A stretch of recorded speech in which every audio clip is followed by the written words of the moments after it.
Effortless roller, baby. Young birds. Young birds coming in. I thought this kid was gone. Man, they were blown far away. The clouds taking them away. You gotta have faith.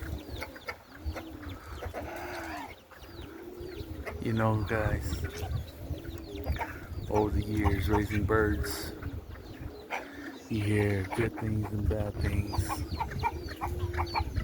But at the end of the day, you just gotta be happy with what you have. And everything will turn out fine for you. You know, I don't know about many of you guys believe in God or not, in your faith and walk or not. That's up to you. But here, you know, it's a blessing. It's been a blessing. And I do my best to give back to others as well. Um, Sometimes, you know, you just gotta enjoy them. I'm low on words. I mean, I thought this kid was gone. I threw up the other kid. This kid was nowhere to be found, nowhere to come back. I thought they were gone, that's for sure. I was like, oh, well, you know, sometimes you can't control the outcome. You know, once they're in the air, they're nobody's to control now. They have to have it in them to find their way back home. They have to have it in them to control the urge to roll, shut it down and come back. The wind teaches them to do that.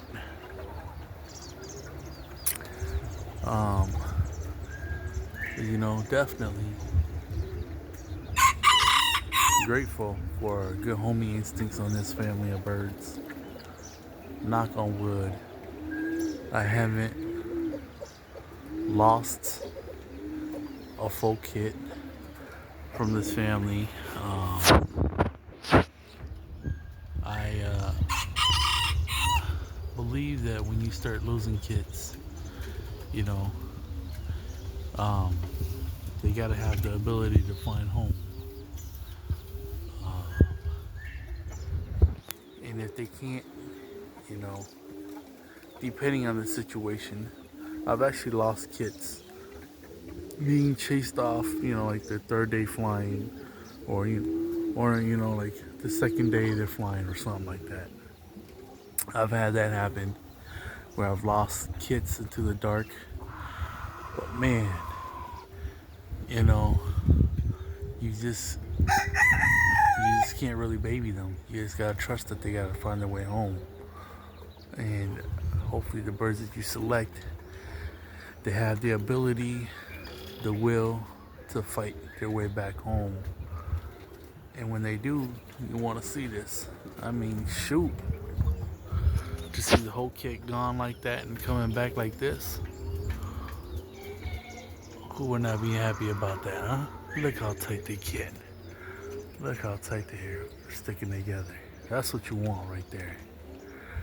That's what you want right there. You know, you gotta be proud of the birds. They're young. This is only their second week flying. You know? But to me, I don't push them if they're like first or second day up. I don't push them in the wind. But the third day, if there's wind, I'm pushing them. I don't know how you guys do it, but to me, the first 2 days is just building comfort and confidence in where they land. So if you notice that when you train young birds and they hesitate to land, okay, that's usually the first sign of losing birds, is when they hesitate to land. Then they don't know where they land. Someone land in trees, someone land in houses. And that's usually the first step of losing birds, because they start to land somewhere you don't want them to land. But if they are landing correctly where you want them to be, that's when I push them up. So to anybody who's new in training birds, you know, you want them to be confident where they will land. Plain and simple. You want them confident. And this right here, right there. See? You want to build that confidence right there. That confidence right there is what you want. Yeah, you'll have a few that knuckleheads that'll land over there. But for the most part, look at that. They are all back home. Look at that. And nobody's out of breath. Nobody's stressed. Look how fast those clouds are moving back there. That wind up there is trucking. You know? That wind is moving right there. Ooh. Like, look at that. I don't even know if you can see it, but man, they're moving up there. It's hauling up there. You know? And to have your birds come back all together like that, man, this is gonna be a good kit right here. This is gonna be a real good kit. I got a nice yellow in there. They're ready to eat. This family of birds, I feed them until they have leftovers. But you know, they come down and they just act like they hungry. And you know, like I feed them up like that for situations like this, because we cannot control the weather.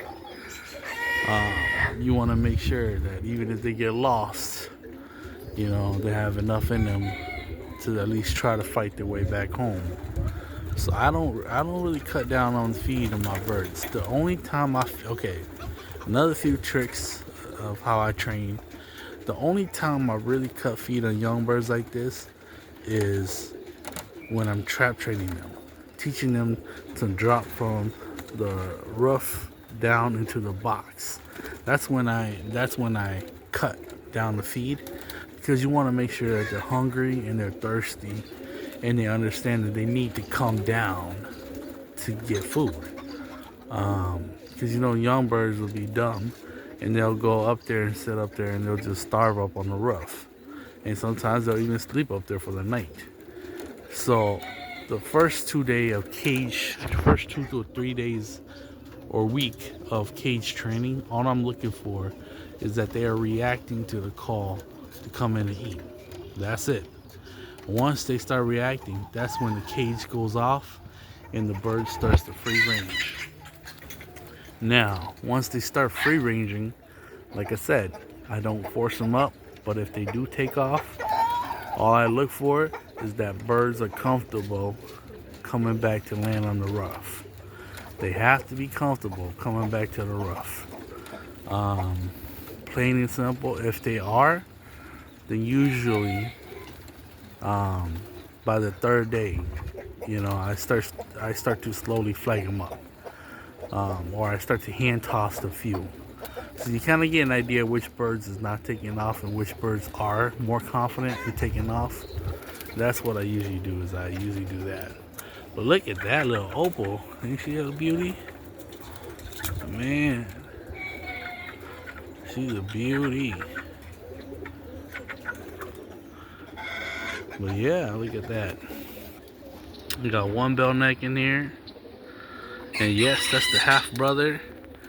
That's the half brother to the bell neck that I was flying.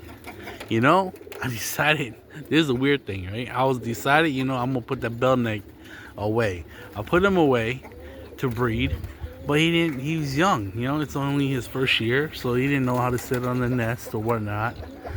And, you know, he didn't really know how to take,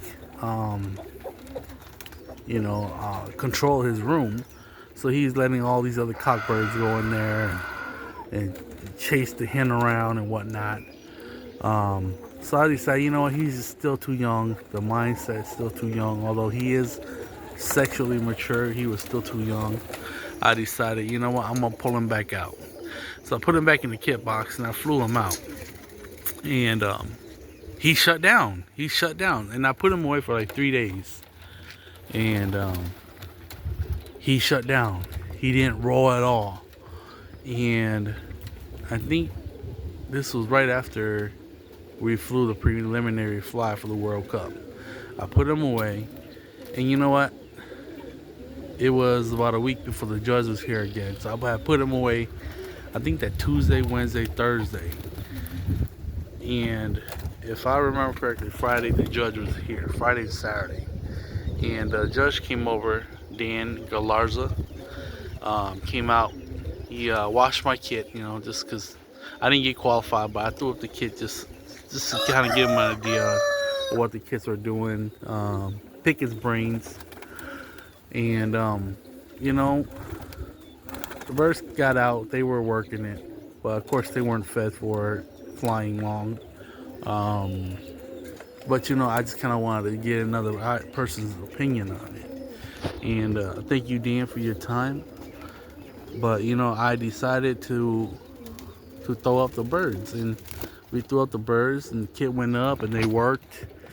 But they didn't. It was hot. It was like 85 degrees, and birds went up, but they didn't fully go up because they were starving. Because the day before, I was gone all day, and then they were planning to come out in the morning. So that night, I only gave them like a handful for, you know, like the whole kit. I gave them a handful of feed, maybe a half a handful, maybe, just so that they weren't super hungry. And I gave it to them, and I was like, okay, you know what? It is what it is. We'll just throw that and call it good. You know, but in the morning, it got a little late, so they decided they didn't come back in the afternoon. So it wasn't until like 4 o'clock, or after 4, I think, when they showed up. The kid was super hungry, thirsty, whatnot. They were just hungry at this point.